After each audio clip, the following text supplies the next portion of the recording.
Welcome to the There She Goes podcast. I'm your host, Grecia Ruiz, and I can't wait to dive into everyday stories where we find the magic in the mundane. This podcast is inspired by real stories, tiny steps, and brave women. For so long, I was looking for permission in songs, stories, and other people to trust myself, follow my dreams, and take the leap. If this podcast can be that tiny spark of permission for you, then here we go.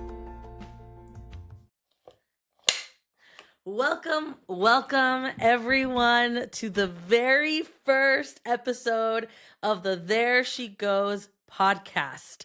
I am beyond excited that you're here, listening, watching. I can't believe the day is finally here. It's February 26th, 2026, the very first day that you can listen to the very first episode of There She Goes. I am your host, Grecia Ruiz, and a little bit about me. I am a co-author for the book This Time It's Personal, and I'm the founder of Italy Brides, an Italy destination wedding planning experience for the modern bride. And I can't believe we're here today. It's happening, you guys. So a little bit about There She Goes, the podcast and community that I'm building.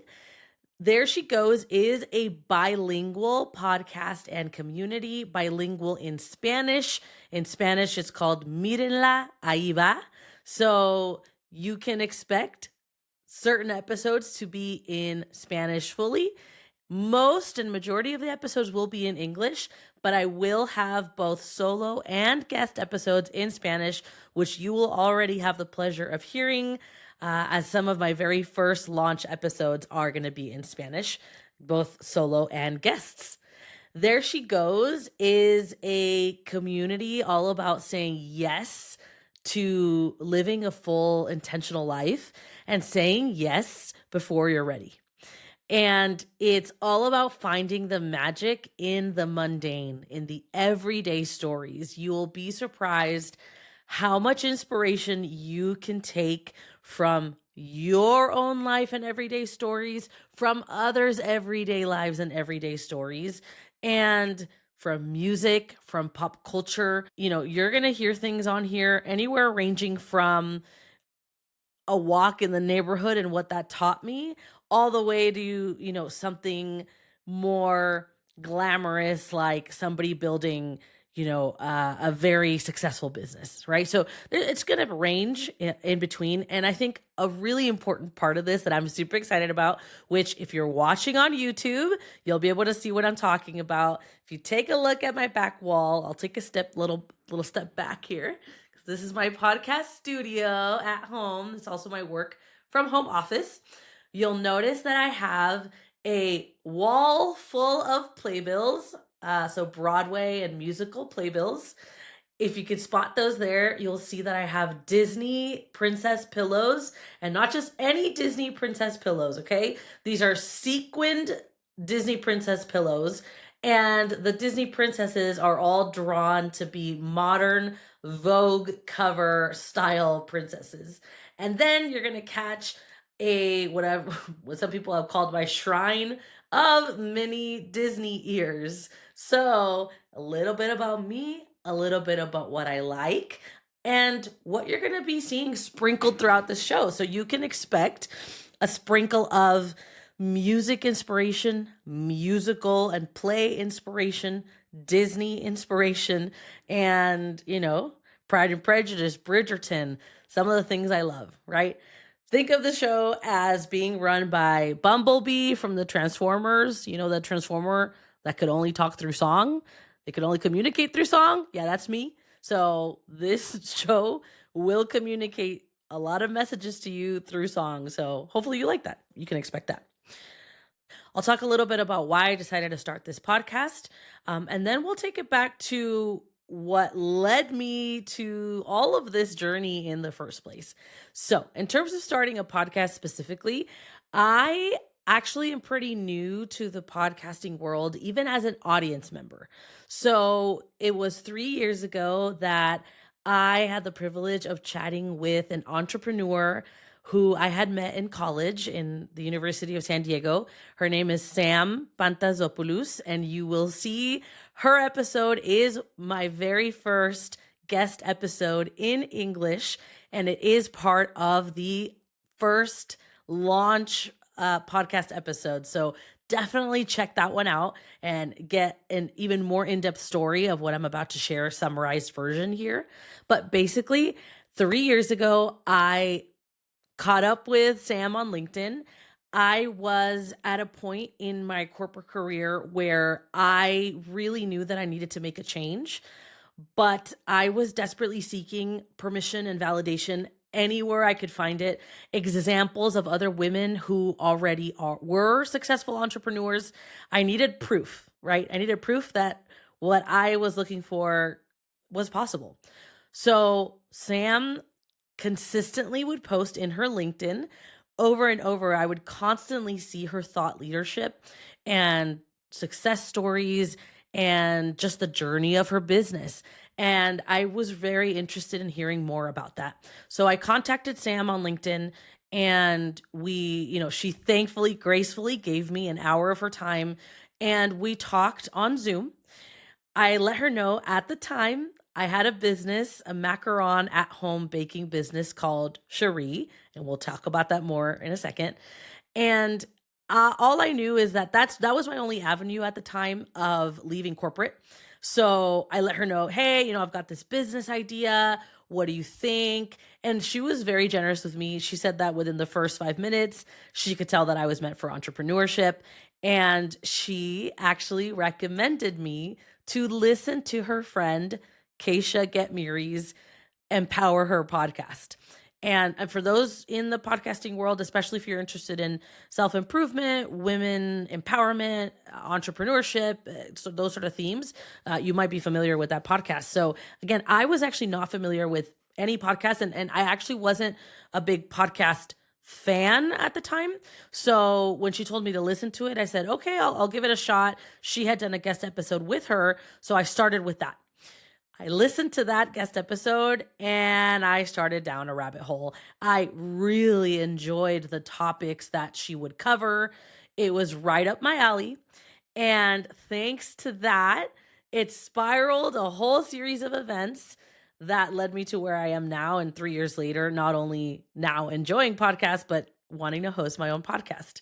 So let's talk a little bit about what that journey looked like. So after Sam recommended me to listen to Keisha's podcast, I started listening, like I mentioned, and somewhere along the line, Keisha gathered a cohort of other podcast women to mentor. And one of those women happened to be a Latina woman from Northern California named Cristal Jacobo. And I started following along her journey. I was very inspired. And I, at the time, was really looking for an event that I could put myself in the room with other women who were podcasters or coaches or just entrepreneurs and living in the kind of career that I was looking for. So I followed Crystal's, kind of time throughout the cohort. And I think I was even more connected to the fact that she was also Latina like I am. And she, again, was more local to me. I'm Southern California. She's in Northern California. So I took the leap and I decided to go to her Galentine's event in February of 2025. And yes, I'm launching this podcast February 2026. It is a full year circle. And so went to that event, had a great time. And at that event, I met my future business group coaching coach, Caitlin Anthony from the Beam Life. And from there, kind of took off. I actually did not take off with the idea of podcasting. Podcasting was something that I always knew was my end goal. But at the time in 2025, I was still in a journey of self-discovery, discovering my self-worth, self-trust and self-love again. And through that journey and through group coaching, I actually was more focused on my Italy brides business, which I mentioned at the beginning, I'm the founder of, and we could talk about that too and more in depth in other episodes. But that was really what I was focused on in 2025. And then, but always with this end goal that, what? I want to start a podcast. I want to start a community. I also want to empower women to chase after their dreams. But I didn't feel qualified. I didn't feel worthy enough to grab a mic, right, and start talking. I didn't know what I wanted to talk about. I felt that I didn't have an inspirational enough story to start. But that all changed 2025, and November rolls around, which is the very last month of our group coaching program. And Caitlin had us doing our quarter 1 planning, and it was all based on really being intentional about what capacity you have for what you're planning for. So I was like, you know what? I've got a lot going on between my corporate career. I have a new position in my corporate career.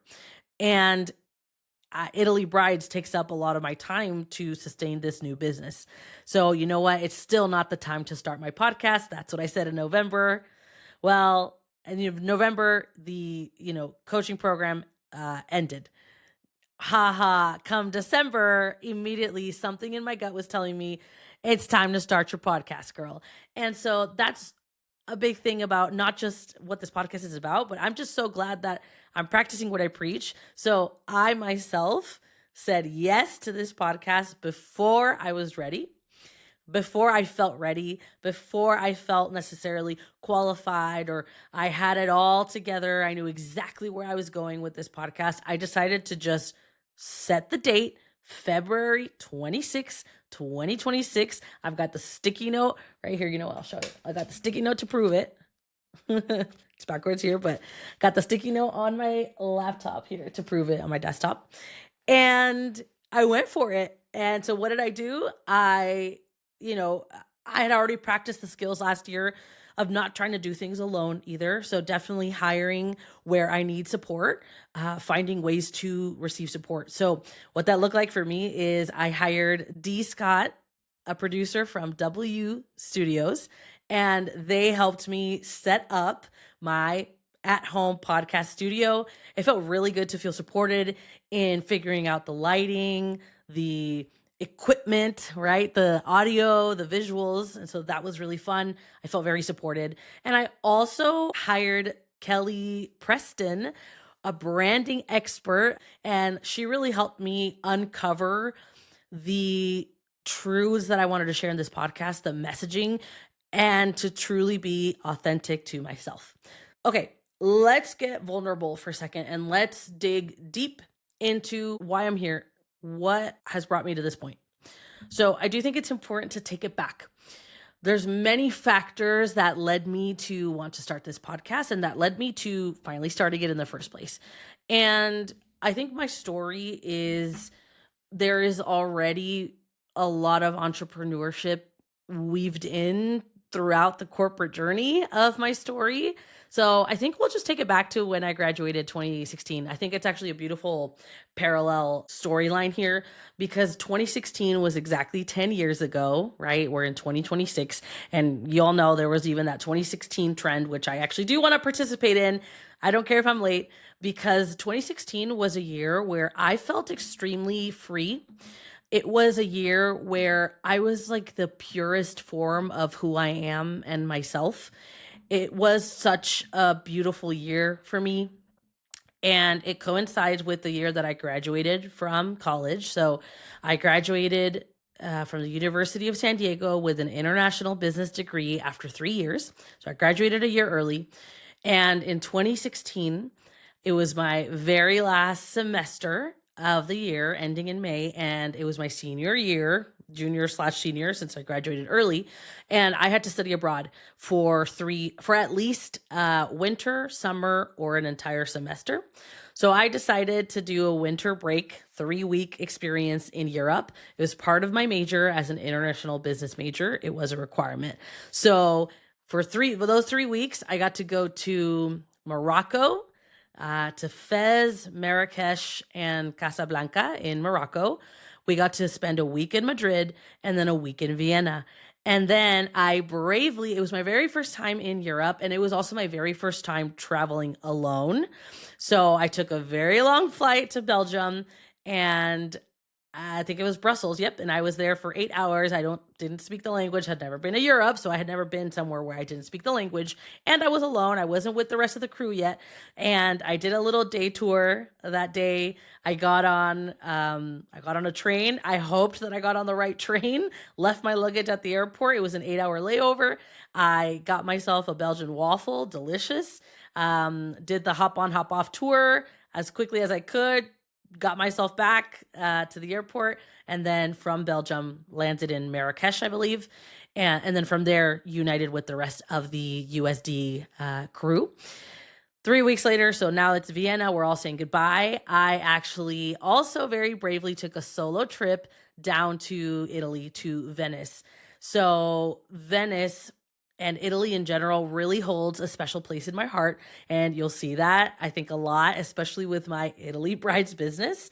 So I actually, years later, so this is 2016 and 2022, got married in Italy on the outskirts of Florence.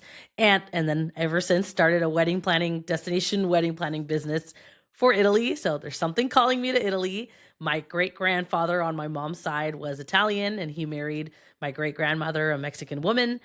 So he came from Naples and married my Mexican great grandmother. And so since then, I am now Mexican American, but I do have those Italian roots. So there's something there. Point is, in 2016, actually back in 2015, I was doing an internship during the summer. So this was the summer of my quote unquote junior year. And I was really miserable. That probably should have been my very first sign that corporate has never been maybe my favorite thing. And maybe it's not just corporate, but the specific roles that I've had. So all of the roles I've had have been very operational, but I'm much more of a creative, strategic thinker, think marketing. That's what I actually like to do.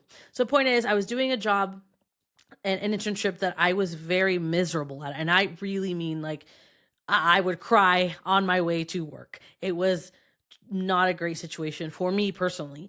And so for those 3 months, I was staring at my screensaver. It was a screensaver of Venice. And every day I would stare at that and remind myself of my why. I am here to make money, to go on this trip. So fast forward 2016, I'm studying abroad. I get to the trip. I take a solo trip down to Venice. I cried when I got there because I couldn't believe I got myself there. And I got to stare live at that same spot that I had stared at a screensaver for 3 months. I got to stare at it live in real life. So point is, 2016, graduate college in May. I actually take 6 months off. I did a lot of travels. One of those travels, actually, you'll look back there, I have a Wicked playbill. I did a New York City trip with my best friend in spring break, and I won lottery tickets to see Wicked. That was super fun. That was my very first Broadway show in New York City. It was also my first time in New York City. And quick side note, I just came back from New York City as well. So another parallelism, exactly 10 years later, this is my very second time in New York City, and it happens to be 10 years after my first trip. And I did get to add some more playbills to the list. Let me grab them. I have them right here. Hadestown. There may or may not be a whole episode about that. And Moulin Rouge. So I got to see those two shows, and I get to hopefully add to that playbill wall over there. Okay, so 2016, I'm traveling. Lots of travel. I got to do a fun friends trip as well. After graduation, we did a summer trip to San Francisco. I turned 21 that year, so I did Vegas for my 21st birthday, and I got to go to Europe a second time, my second trip ever to Europe, and both of them on the very first year. And that was a 3-week trip with my family, which was amazing. It was actually both of my parents' 50th birthdays. It was my 21st birthday. And that was, it was my brother's 18th birthday because we're 3 years apart. So it was just back to back to back. I also have another brother. He didn't happen to have a special birthday, so we're 9 years apart. So he was 12, but he got to go on this trip as well. So point is, that's kind of the last time that I was at my truest self. Identity wise, I think I was extremely clear who I was and what I valued, what I believed in, what I enjoyed. 2017, however, I start my corporate career. And, at that point, I just graduated college. I got the very first job that I could get, and I'm extremely grateful for that job as well. I'm very grateful for where that took me in my career, and I needed that experience. But that job kind of spiraled me into a corporate career that lasted 8+ years now, almost nine, actually 9 now, um, of which 5 out of those 8 years, I was extremely unhappy, unfortunately. So, you kind of fast forward, and I started creating an identity. A really big part of my identity was linked to my corporate job. Even though I was not happy, I didn't feel that I could truly be my full self. It wasn't a role in project management, and again, it's very operational, and I'm a very just bubbly, high energy person. I'm a people person. I'm creative. My favorite class in college was international marketing. Like, really, I should have gone down a marketing career, but instead I went through this career path. So, through this journey, I didn't know what I wanted to do, but I knew that it wasn't what I was doing. So 2020 rolls around, right? Let's fast forward. The pandemic, global pandemic, I think everybody is, you know, severely emotionally impacted and affected. For me, what that looked like was, now I'm at a job I don't like, and I'm working from home, and which sounds nice at now. Yes, I do enjoy working from home, but during the pandemic, when your home is literally everything, um you're working from the exact place you're living, and you can't leave your home because restrictions on social distancing and going out. So it was a very dark time, and I found an outlet through baking. So I started my very first uh, small business, called Bakery by Gigi. Gigi is a nickname that I have. So Bakery by Gigi, that actually took off during the pandemic. It was really fun. I learned a lot, but it was very manually intensive, and it's it kept taking me hours and hours and hours to do these cakes. I wasn't really able to price them correctly because they're custom made. Every single time it's different. I didn't really wasn't able to estimate the level of effort. And so I caught myself being extremely exhausted and drained from this business. So come 2021, quit that business. And then 2022, I focused fully on planning our wedding in Italy. And then 2023 rolls around, and so I'm like, okay, it's time. I could start a new business. So I believe it was 2023, if not 2024, but that's when I started my at-home baking macaron business, Cherie. So, ma chérie amor. I thought that this one would be different than baking the custom cakes, because at least it's a repeatable product. And so it is difficult. So if you've ever tried to make a macaron, and if you don't know what that is, macarons are French. It's a French cookie, a French pastry, not to be confused with macaroons, which are actually a coconut-based pastry. This is an almond flour-based pastry. It's a cookie, but most people do. The word has become interchangeable: macaron, macaroons. And point is, very difficult, tricky cookies to make. Actually, when I got married in Italy, we first went to Paris before the Italy wedding, and I got to do a macaron class at Le Cordon Bleu in Paris, and it was very fun, and I learned a lot. And so I tried to take all my skills. I had already taken a class as well in Mexico, in Guadalajara, for macarons. And so I thought it would be different, again, because at least it's not custom, it's a repeatable product. So I thought operationally it might be easier.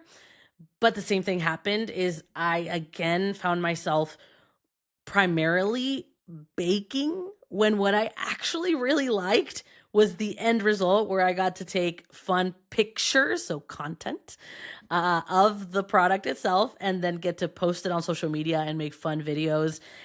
So the marketing and content creation pieces stuck out. And I liked going to vendors markets and connecting with people, connecting with people, connecting with vendors, with clients, talking to people, getting inspired together. That was actually what was filling my soul. That was about 10% of my time. So something was wrong there too. And so that's what leads me to then try to figure out what kind of business do I want to start now if it's not these two businesses. And that's where segue into how I talked to Sam Batazopoulos. So yeah, a super quick diversion too is how I started Italy Brides. So Italy Brides is a destination wedding planning business that kind of came out of this brainstorming journey that I had so I had already gone through these two businesses, right? And these two businesses, in my mind, had failed. I had to work through that. I, had already been going to therapy for other reasons, but that was one of the things I had to work on in terms of my worthiness, is realizing that, first of all, they're not failures. I don't think really anything in life is a failure.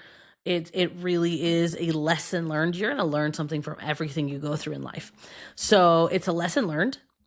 And I actually was able to take a lot of what I learned, and not only a lot of what I learned, but a lot of the people that I met along the way at these vendors markets, from, clients, etc. And I know that now I'm going to be able to bring them on this show, or one way or another, stay connected, stay in community. So I'm really excited. I think that everything is actually a building block. So speaking of building blocks there, I was doing a mental health coaching 10-week sessions. And part of that was to do a values exercise. So here I am, two businesses late, two businesses that I quote unquote failed. I'm still very unhappy with my corporate career, but now I really have no idea what I can replace it with. So I'm feeling pretty hopeless. So I start doing a values exercise, and I procrastinated on doing it. So here I am taking a bubble bath to take some safe self-care. And during the bubble bath, I'm doing the values exercise, and inspiration strikes. That's when I realized, hold on a second. What are some of the things that I value and what I'm looking for? Okay, well, we talked about how I learned that the two businesses I had were very manually intensive. I also didn't mention, not only are they manually intensive, but they have me really stuck at the location. In this case, it was my home, but really anywhere that I have to bake the product. Now I'm stuck in a very specific location. And what I really wanted to do was build a business that was primarily marketing, content, right? We talked about that, community building. So I had already learned these things. And then comes my very first light bulb aha moment, Italy Brides. So I had gotten married in Italy in 2022. And I had a friend reach out to me and ask me how I did that. And not only did I have a friend reach out to ask how I did that, she herself was considering getting married in Italy. But I had an aunt of mine also reach out to me and tell me that she had a family friend whose daughter wanted to get married in Italy. And so between those two experiences and understanding what I value, wanting a job that provides more time freedom, more flexibility as to being able to do work wherever I am, and more of that content creation piece, that relational piece, it struck me that I had knowledge that was valuable to others that I had found, I guess, just natural to me. The planning skills come naturally. My job in corporate is project management. So it makes sense that I was able to plan a destination wedding in Italy by myself. Not that it was easy to do by myself, especially without the, full knowledge of vendors and everything that I do have now, but I went for it. And so that was my very first business post, baking businesses, and prior to this podcast and community journey. So that's just the journey of what led me here. Long-winded, but that's what podcasts are for, right? Long format content. So I hope you enjoyed all that backstory. Now, what I'm hoping that you gain out of this podcast too, beyond what you can expect from it. So we talked a little bit about that. You can expect, music themes to be brought in here, everyday stories being highlighted in ways that really show you the lessons and the inspiration you could take from these everyday stories that you can apply to your own life. You can expect musical and theatrical themes to be weaved in here. You can expect to hear from music professionals that are behind the scenes, right? So whether it's like songwriting, whether it's a video production, so different kinds of artists, both center stage and behind the camera. And in terms of what I'm hoping you gain out of this is if this show can provide you even a small piece of validation that you might be needing in your life that I know that I was needing in my life last year, if this show can do that for you and inspire you to take action, that's all I could ask for. And I really hope that you enjoy the journey with me and that, it really does help you again see the magic in your own story and kick your butt into action when you need to take action. So, I think it's really important to note that this is not meant to be a one-way monologue here. This is very much meant to be a conversation. So, please feel free to DM me, email me. I'm a real human and I can't wait to hear your own stories, your own there she goes stories, moments, and celebrate with you. And now you know what led me to start There She Goes. So I really hope that you enjoy this very first episode. I hope you enjoy the rest of the episodes and mark your calendars because Thursdays are now what? There She Goes Thursdays. I hope you enjoy the show. Thank you for listening to this week's episode of the There She Goes podcast. If this episode resonated with you, here's how you can be part of it. Subscribe, share it with a friend, or leave a review. Your reviews don't just mean a lot. They help the community grow and reach other women who could be served by these conversations. I created this podcast to connect with women on this journey, so please reach out. I'm a real person.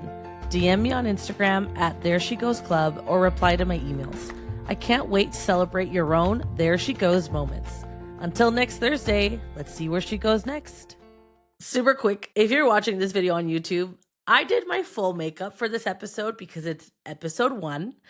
Do not expect to be having this look all the time. So if you're not watching on YouTube, go watch on YouTube. Make it worth my time for having done my makeup because again, your girl's not always going to look like this, but I wanted you to have the full professional experience as a starting point to highlight this show.